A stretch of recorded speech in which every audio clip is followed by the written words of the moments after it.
Hello, everybody. This is Frogman. Welcome back to Manufactio Nuclear Edition. Last episode, we did a little bit of investigation whether to see whether it was actually going to be worth our time to kind of play around and adjust the change or move or use or move things over from logistics pipes to refined storage. And I didn't quite finish what I wanted to get out on that episode. So what we're going to do is we're going to do a really quick little discussion about it because I did a little bit more testing and I want to kind of want you guys to kind of understand what the how absolutely powerful logistics pipes is. I guess given the fact that what we're trying to do with it here is just transfer things. We're not trying to use logistic pipes to craft anything other than this. That's the only thing I think I'm using it to automatically craft anything at all. But essentially, our base is about I think I counted it earlier, 12 chunks long in this direction. 12 chunks. And the big part of the deal is, I guess, if we look at it here, this little area where this is at, these like four little areas right here, this and this was intended to be the center of the base. So from here it goes like, what is it? We'll just say 1, 2, 3, 4, 5, 6. And we'll say from right here, we'll go 1, 2, 3, 4, 5, 6, 7. So that's like, almost evenly 6 chunks either direction from the mall building or the place where we build all of the stuff. So it's like I said, it's like 5 that way and 7 this way. So we're really not as big as you kind of think it is. It's just that if I have to take something from clear the heck down there and then deliver it clear the heck over there, that's a long way to go. And the time it takes is rather interesting, especially given how logistics pipes and refined storage work together. I was going to start this in a test world, but I can just pretty much tell you the numbers. It takes 30 seconds for refined storage to move a stack of items from one chest to another. So if I put this down right here and I say I have a storage bus on this and an exporter on this, and I say you move stuff from here to there, it will take 30 seconds for refined storage to move it from that chest to that chest. So the interesting thing is that that's an instant number for us to understand. It will do that instantly over any distance, so long as we have everything chunk loaded and figured out. That's a number that you need to understand.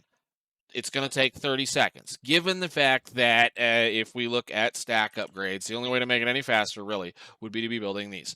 These are prohibitively expensive and more so than even all of the rest of the parts that it takes to be able to build the refined storage system. Now again, I've spoken with Golrith about this, and he may end up changing the recipe for at least that so that it can be comparable, but the numbers are pretty easy to understand. And the reason why I said we have a 12 block or 12 chunk long base this direction and then everything else like that is that logistics pipes takes anywhere from 9 to 10 chunks distance to move that same amount of stuff in the same amount of time. Meaning that if your base is shorter than 10 chunks long in any direction, up, down, sideways, any one of your things, then there is no point at all for you to even think about looking at refined storage. Ours is 12. And given some of this mess, I mean, like this is an ugly mess. I know it's terrible. There's all kinds of things over here, but even that, replacing all of that pipe, replacing all of the interfaces, replacing all of everything to make this. That's what I was going to say. I was going to say we'd try to just maybe change the central system out, and then we found out that logistics pipes would not speak with any type of interface with refined storage, which means for this mall building and the well over 100 things here, the constructors or the assemblers that we have here, I would have to come in here and build a storage wall like this just so that I can get this to work. I don't think that's worth it on that end of it. I don't think that's worth it. That point right there, I would completely have to gut this and start over.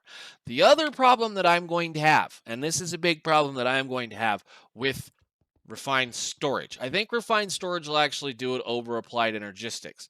I don't have the stuff on me. I can't really go grab it. But logistics pipes, we've been using a lot of the set the interface to a specific number kind of thing in here. So like say I have this one set as infinite so that it puts the oak saplings down here so we can get rid of them. But I can set that to 1 oak sapling or 20 or, you know, as many as I want specifically, and it will keep that many in this particular storage. Applied Energistics won't do that. You can't set something specifically to do that.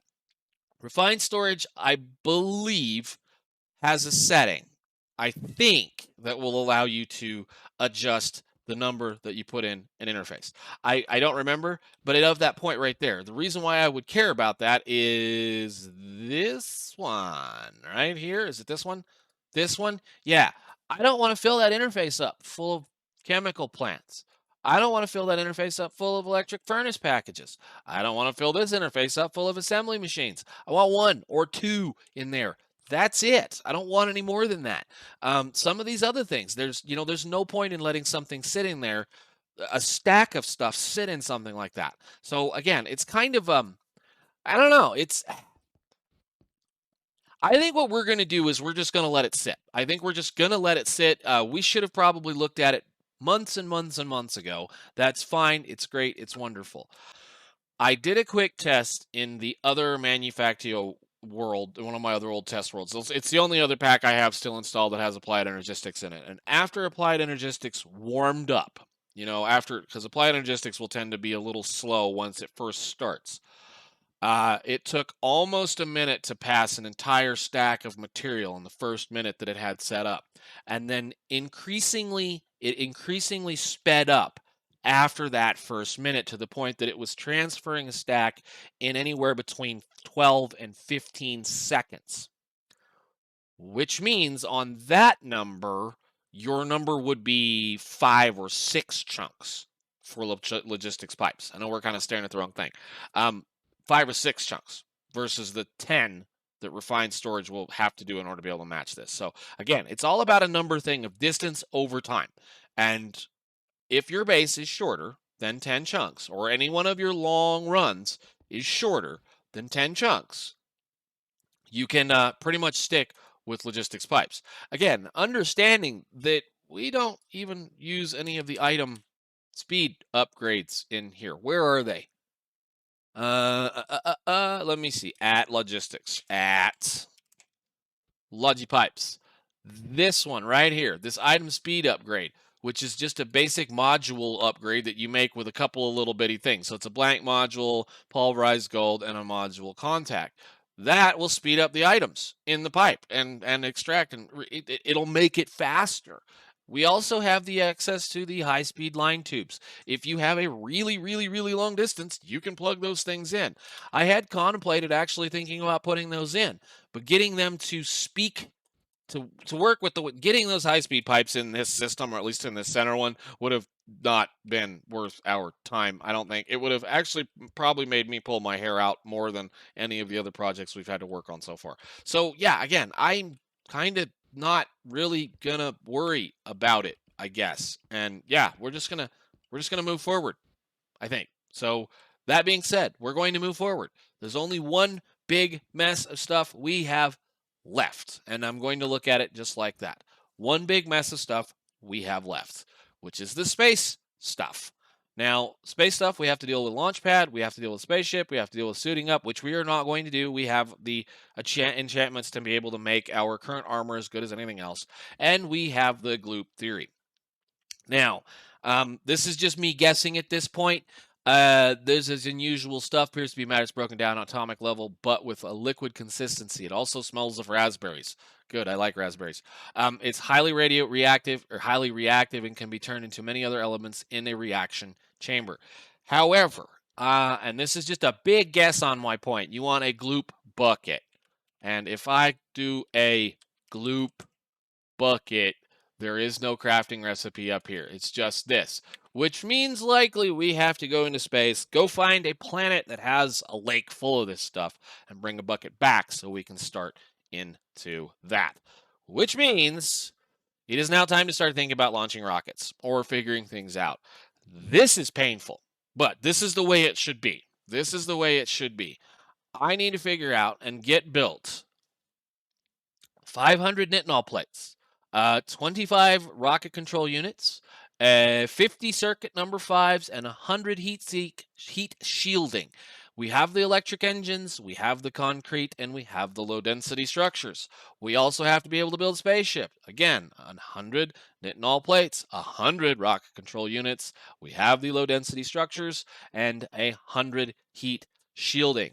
We have our work cut out for us to be able to get off this planet, and that is perfectly fine with me. Let's pick a part out of all of that and build it today. And if we have time, we'll start with the next thing. I figure we can probably do the nitinol and the heat shielding together, given that nitinol plates and heat shielding. Let's get out of here. Nitinol, whatever, that thing right there is titanium plates and nickel plates in a rolling machine. That will make those no problem. And no anything else. And the heat shielding is tungsten carbide and silicon nitride, and that is going to be silicon dust and nitrogen in a chemical plant. So there's about 4 or 5 things right there we have to build just to get 2 or 3 parts going on. These guys, that's a whole nother monster that we're going to have to play with, which is going to require us to get into CPUs. CPUs, if I recall correctly, are actually having to be things that we're going to have to build in order to be able to make circuits. Okay, no, it'll still work. All right, I was just looking at that recipe for a second there, thinking we might have another one that might be broken, but no, that shouldn't make anything other than what's there. But again, we have a whole bunch of stuff that we have to build as far as this and this. So let's take the 2 easy ones, or at least 2 of the easier ones, since we've already got all the low density structures built, ready to go. We'll go ahead and get nitinol plates up, and we will go ahead and get the heat shielding up today. That is going to require some stuff. So a rolling machine, I think, for one, and that is P17. Let me go find all of the parts, all the pieces, all the stuff. Again, we're going to go ahead and set something up and get it going so that we can move on with this pack. It's not in there. Alrighty, one rolling machine package. Let's go. Put this down. Granted, this is the only thing we're ever going to probably use this for, so I think what we're going to do is we're just going to build it right here in the base where it's going to be accessible. These are great. Again, I have a problem. I mean, with this pack, it doesn't matter so much because let me just get this to that point. A rolling machine can be used to do rolling plates into things. It should have an ingot recipe for a lot of different things. So yes, ingots into plates is what you could be using it for. Honestly, again, we're back at that point with the difference between a rolling machine and a metal press or whatever those presses up there. Those things are so stinking cheap for what it's worth. They're so stinking cheap to make that there is no real reason to build rolling machines, in my opinion. You need to have your thing rotated. I think that'll work. There we go. All right. There is no real reason to use these things because of the fact they require lubricant. However, given the fact that oil is infinite in this pack, there is, I guess, a reason to use them because you have to put lubricant in them. So lubricant is something pretty simple. It's just a leftover heavy oil to get rid of some of your stuff, which means you have to be able to get rid of all of the excess stuff that continues to come from your oiling process or your oil process, all that stuff. Is it worth using? They're good machines. They work perfectly fine. The thing is sometimes they're just not as good as just, building more of something a lot cheaper. I think that's where that goes. Something like that. All right. We only need 600 of these plates. So nitinol is going to be 600. So 1,200 of those. And what is that? 1,800 of those. That's going to suck because I don't have that many.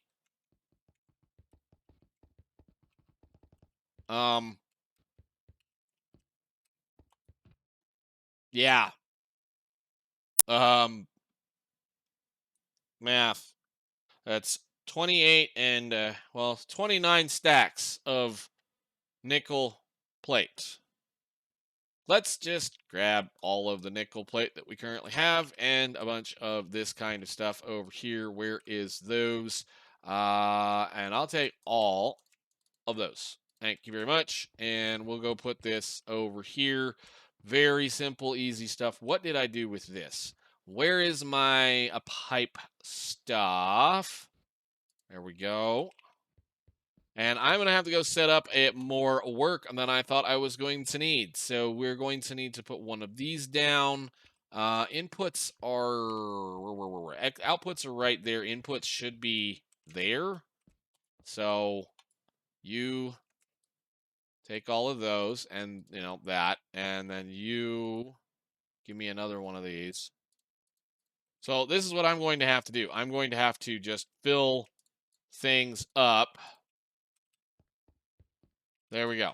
Are you working? Turn on. And, oh, yeah. We need to do something very quickly. Hang on. It is, where's the motor? It's right there. Yes. Engine.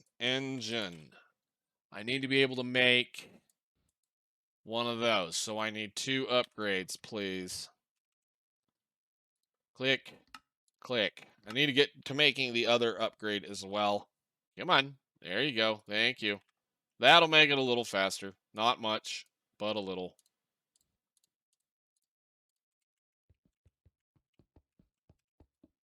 And then do that. Turn that on.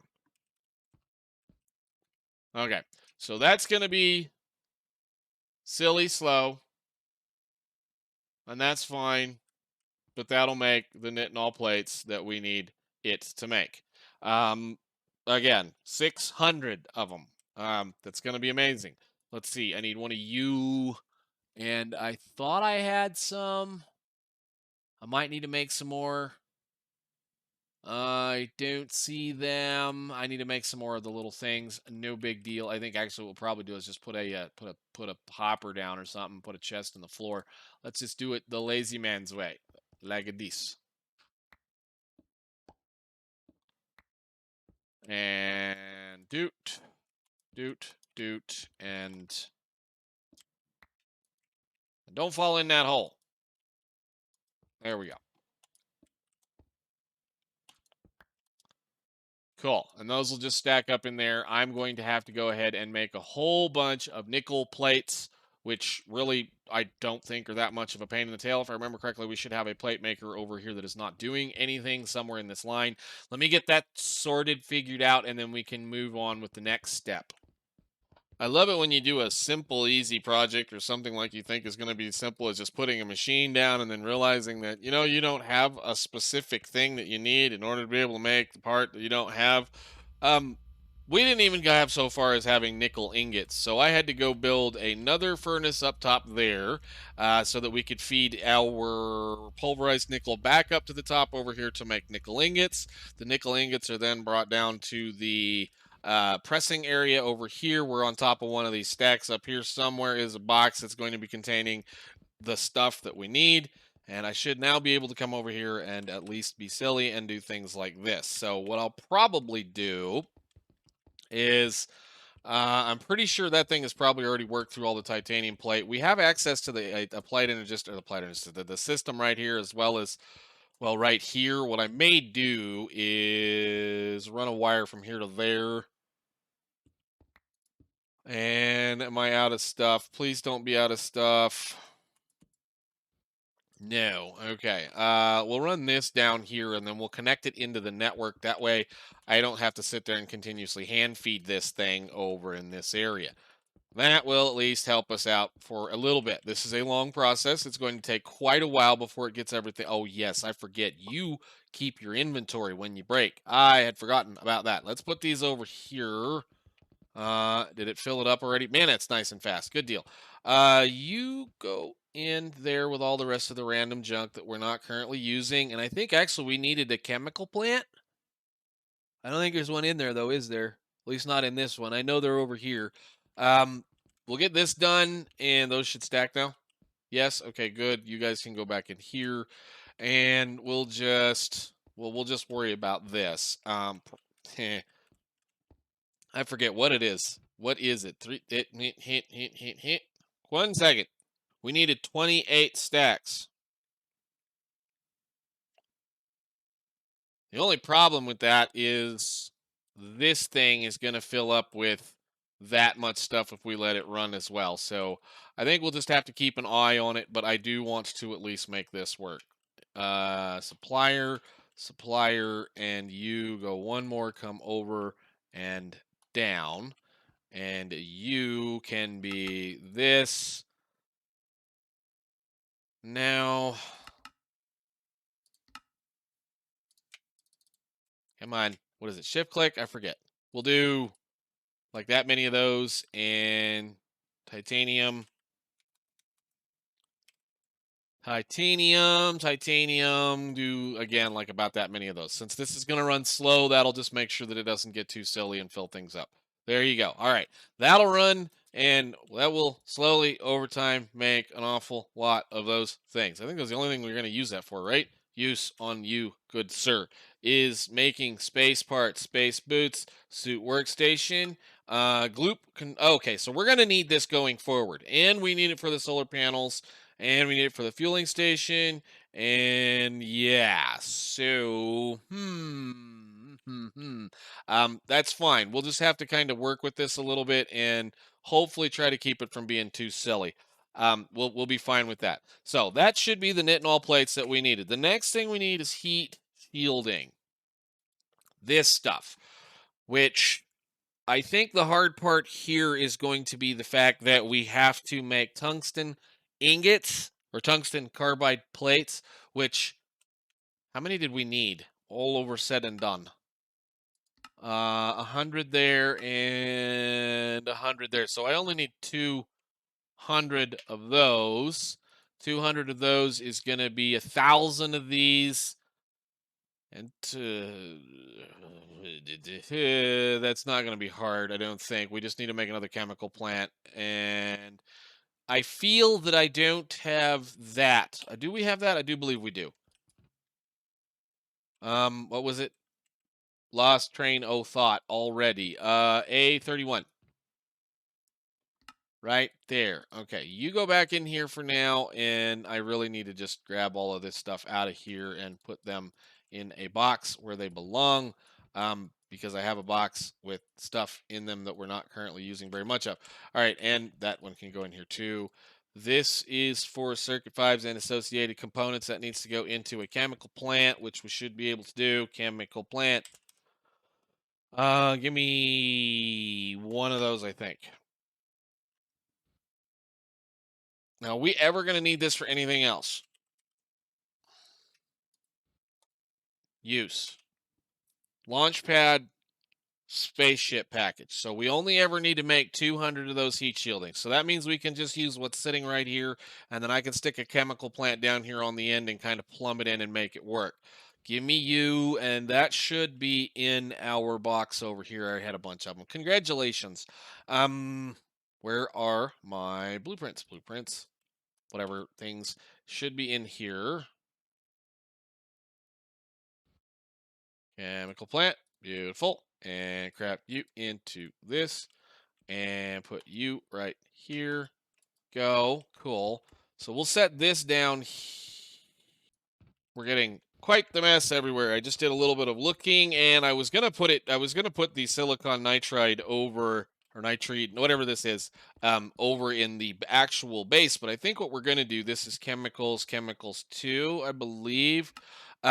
This is gonna be something we're gonna need because we're going to need to use it to make we're going to need to use the silicon nitride to make the CPU unetched parts, which turn into CPUs, which turn into circuit 5s, which turn into this. So this is something we have to make a lot of things with, or make a lot of stuff. So we'll move it over here where the actual chemical plant area is, and get it hooked up and get it producing. So give me a second. Alrighty, I think once everything gets pumped where it needs to go, we should be good to go. Did you fill yourself up yet? No. Why do you not have any silicon yet? There it went finally. That took long enough. Alright, so we'll have silicon come into there. The silicon dust will be fed into a chemical plant that is right there. That chemical plant also has nitrogen feeding into it, so that should make us the silicon nitride or nitrate or whatever it is that we need to be able to make this work. And that's pretty decently quick. We could for sure speed this one up and may go ahead and put one of those on there, but that will make the product that we need in order to be able to start making with some of this other stuff. Just there's no point fooling around with it. That's going to be fed into here, and there we have our silicon nitrate. Now for this particular process, the heat shielding or whatever it is, we need 10 each of this to make one of those to make, well, 5 of these. So in reality, we need, what is it, like 2,000 of those things? So I'm going to have to let that run. We do, however, have a bunch of this other stuff, I think, sitting here that I've already produced, but we can for sure go ahead and make a bunch of tungsten carbide while we wait on it, since it's going to be required to be doing the rest of this. So in of this, we need 200 of those, which we'll just make sure we have all of our wonderful math correct. So I know what I've got. I've actually got, like I said, so 200 times, what is that? 5 is 1,000 minus, what do we have here? 1,000, so 64 times 3 plus 30. So we need to make 778 of them, or divide that number by 64. 12 and a little more stacks of this stuff. So 12 and a little more stacks of tungsten carbide plate. We can for sure work on that while we wait on the rest of it. So that means 12 stacks of coke dust, 12 stacks of tungsten stuff. Let's go get a handful of that thing down here. Tungsten should be down here, right? Where did I put that stuff? Tungsten. I'm going to have to clean up my inventory and move some things around. We've got way too much crap floating around in our inventory. This is going to be a kind of a hand-fed thing because we don't need to automate it. I don't want that in there. We don't need to automate it. It's not going to be important to automate. We're just going to do this one time, and that's going to be it. And I'm going to have to clean up my workshop area. It is a mess. Anyhow, let us grab as many of the coal cokes as we can and as many of the tungsten ingots as we can. So that's 9. And then we'll need what, 4 more stacks? I think 4.5. 12.1 is what it said. So we'll make a bunch more of that. And actually, those things will probably refill fairly quickly, right? 10, 11, 12. Okay, we'll just go with 13 for those. And again, I need the cool things, those nice hoppers right there, since they hold a lot. I guess I should probably just use the thing that's broken and do that. Let's see. So input there, input there. You can hold all of that. That's perfectly fine. And then we'll go get 12 stacks or 13 stacks of the coal coke, which should be there, right? Yes. So that'll be 9, and then we'll let it fill up again. 13. Okay, so we can put that into that furnace and let that furnace run, and it will produce the stuff we need for this. That will make, well, 13 stacks of tungsten carbide, well, plates. And that actually, I think, will probably won't fit in here. We'll have to go ahead and do the same thing that we did a little bit ago. Let me get that set up. That's going to be a while. We're going to have to wait on that to happen. That will make all of this. That will make all that. We'll go ahead in between episodes. I think I'm going to cut it here at this point. I'll go ahead in between episodes and get those created, all 200 of these things, so that we can move on with the next step. Because the next big ugly part is going to be us having to work on making radio control units, I believe, right? Control units, these things, rocket control units, which is going to be a whole monster in of itself, because that whole process shares a lot of similarity with the circuit 5s. So what we'll probably do next episode is we'll get I think we have this built already. We need to build CPUs, which that is why we made the silicon nitride. That is actually probably something we'll put right next to the silicon nitride down there on the end, because that's sulfuric acid. We can bring that stuff down. So we have a chemical plant we've got to put in. CPUs, they're sulfuric acid. This is CPU and etched crafting. That's going to be that might be a process we build somewhere else. We might build that whole process like up on top up here to eventually put a chemical plant in there, given the fact that that's going to require a bunch of work. But anyhow, for now, I think we're going to call it. I'll let all this stuff run. We need to, well, we need 28, 29 stacks of that stuff. We need, what did I figure? 12, 13 stacks of this stuff. And we need a boatload, I should say, of the parts that exist for this. So we need a whole bunch of silicon nitride. And then in the next episode, like I said, we'll go ahead and set up the process of building the rocket control units. And probably for that matter, since we're going to need them, circuit fives, which are the purple ones. Again, very similar process. It's just slightly less usage on some of this other things. So till then, thank you guys so much for watching. I know this has been a kind of an all over the place. We're gonna go to we're gonna go do space here fairly soon, and we'll see. It's probably gonna be an episode or two. Again, I want to try to touch on Gloop before we end this series, and Gloop I do believe is going to require us to look at some of the planets that are in the some of the stuff that's up there. So anyhow, I'll see you all in the next one. Thank you so much for watching. Bye.